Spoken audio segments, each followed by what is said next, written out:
नामक गांव में माधव नाम का एक आदमी अपनी पत्नी और 3 बेटियों के साथ में रहा करता था। वो चाट और गुपचुप का ठेला लगाया करता और उसी से उसके घर का गुजारा चला करता।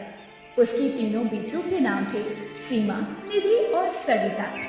सविता सबसे छोटी थी और माँ बाप की सबसे लाडली थी। वैसे तो सविता बहुत समझदार और बहुत बुद्धिमान थी और घर के कामों में अपनी माँ की मदद भी किया करती थी, परंतु सविता सावली थी।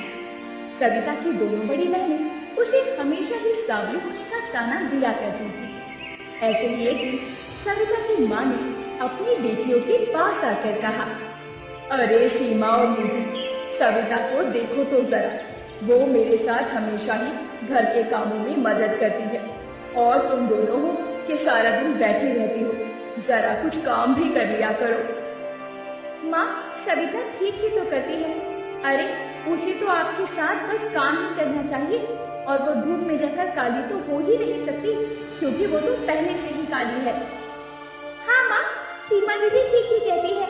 यदि हमने इसकी तरह बर्तन मारने शुरू किए तो हमारे हाथ काले हो जाएंगे और यदि धूप में जाकर पानी लाना शुरू कर दिया तो हम खुद काले हो जाएंगे। आप तो बस सविता से ही काम करवाया करो, हमसे नहीं। बेकार में हमारी रंगत पर फर्क पड़ गया तो नुकसान आप ही का होगा जब हमारी शादी कराने में दिक्कत आएगी। ऐसा कहकर दोनों बहनें वहां से चली जाती हैं। तब माँ सविता से कहती है, बेटा, तुझे भी इन दोनों की बातों का बुरा लगता होगा ना? तू चिंता मत कर, तू सबसे सुंदर है और गुण में तो तू सबसे आगे है। और देखना, एक दिन इन दोनों को भी इस बात का एहसास हो जाएगा और तब ये अपनी गलती पर पछताएंगी बैठकर। हाँ माँ, मैं जानती हूँ, मैं अपनी दोनों बहनों की बातों का बुरा नहीं मानती हूँ। और माँ, वैसे भी मुझे घर के कामों में आपकी मदद करने से बहुत खुशी मिलती है, इसीलिए मैं आपके साथ काम करवाती हूँ। और ठीक ही तो कहती है वो दोनों, वो गोरी है, अगर धूप में जाएंगी तो काली हो जाएंगी। वैसे भी तू ही कह रही थी ना कि तुझे इन दोनों की शादी करनी है, तो माँ तुम भी इन दोनों की बातों को दिल से मत लगाया करो। और चलो अब हम काम खत्म कर लेते हैं, वरना जैसे जैसे दोपहरी बढ़ेगी काम करना मुश्किल हो जाएगा।